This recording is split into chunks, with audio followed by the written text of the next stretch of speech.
who is at Vanderbilt University as the director for the School of Education, Policy, and Human Development.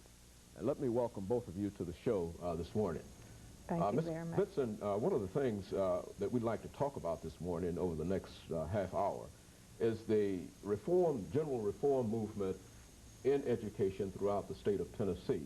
And both of you undoubtedly know that quite a bit has been said about education, not only in the state of Tennessee, but from a national perspective as well. And so what we'd like to do this morning is to give our audience an opportunity to see some of the special problems that might be inherent in the whole education policy here in the state of Tennessee. And let us start off by having the two of you talk about what it means to talk about education reform in Tennessee. What does it mean, education reform? When we talk about education reform, we're talking about changes in education. And finally, everybody's interested in education, and that is simply great. We're talking about funding for education. We're talking about the change of program. We're talking about curriculum changes. And we're talking about helping our kids to be successful. You know, all of the studies are coming up. There have been many studies done now, and it all points to our kids are not meeting the grades. And of course, we are in education, and we want them to be successful. And this is what education reform is all about. Well, Dr. Hawley, now, in view of that as a definition for education reform, I think that that might be seen from the perspective of a metro teacher, that is, an elementary teacher, a person who's involved intimately with the teaching of education. But from a policy point of view, how would you define education reform in the state of Tennessee?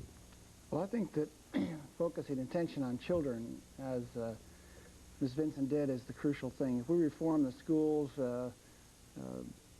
change the structure, decentralize, do all those good things, and it doesn't make a difference for children, nothing will happen. So I think from a policy point of view, the real issue is how do we enhance the learning opportunities that children have. Well, now, what would you see, perhaps you might be willing to start off, Ms. Vincent, with this.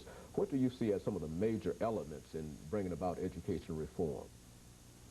Well, I think that we need to look at class size, and that means how many children you have in school, and that means that depends on the areas of school. And I guess we can go from that point and start talking about at-risk students. That seems to be a word that has just cropped up, not recently, but kind of recently, because when we say at-risk kids, we're still talking about children who are deprived, who are educationally deprived. And we want to make changes for them. We want to provide opportunities for them to be successful in school. We talk about the dropout problem. When we talk about at-risk kids, these are students who will most likely be the ones who will not successfully complete their education.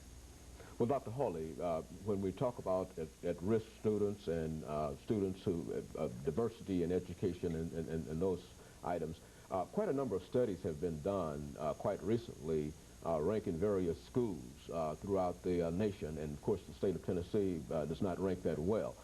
What could we do in order to improve our ranking among other states in terms of not only at-risk students, but in terms of education, period? Well, if we were to take the word reform seriously, we would, I think, go much more fundamentally into some basic changes.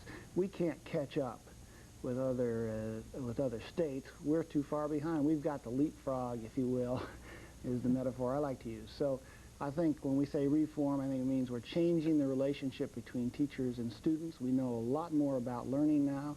Some things we've believed, for example, basic skills first has been a term that people have used. We know now that you have to learn basic skills and higher order skills at the same time. We know that we can't have successful schools without having successful families and communities that support schools, and that means that schools have to reach out and communities have to reach in. We have to find new ways of assessing kids.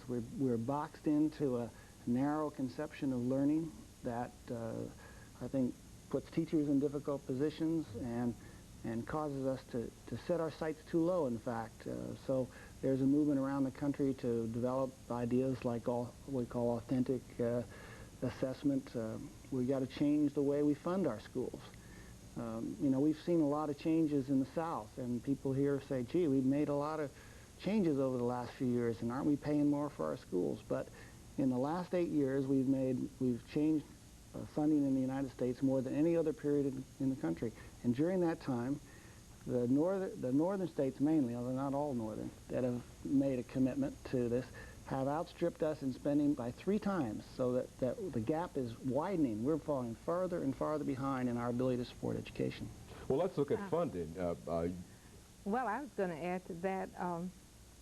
We're falling further behind because the public has somehow, and I don't know if I want to really say lost respect for education, but we have got to do all of these things to reform our schools and to, again, get the public's trust and to get people to see that education has to be a top priority. We've got to get parents involved in education, and when we say involved, it goes beyond coming to a PTA meeting or just coming to a parents' meeting. It means really knowing what your kids are doing in school. It means getting involved in some programs that will help them to help the children to be successful.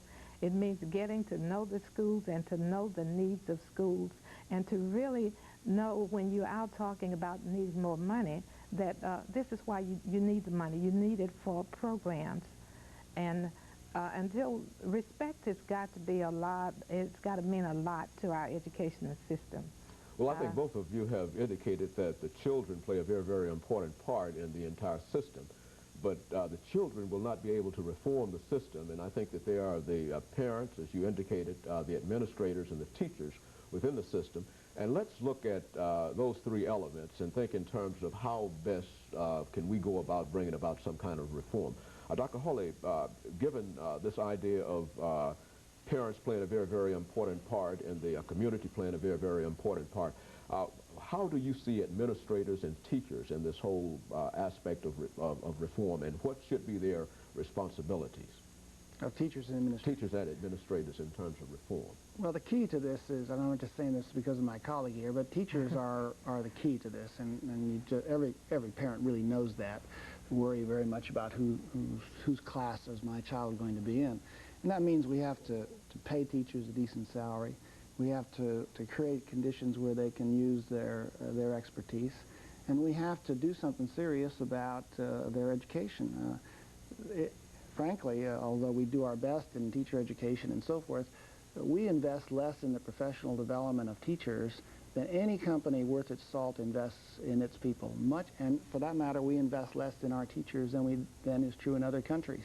Talk a lot about Japan and their student performance. We don't talk about Japanese teachers and the respect that they receive in the community, and also the kind of support they get for their own learning. We don't think of teachers learning, but teachers have got to learn as well as kids. And then administrators, of course, play a crucial role in creating those environments that support effective teaching. A principal does not teach. A principal does not directly change the lives of children. He or she creates the condition which allows teachers to do that. Now, quite a bit has been said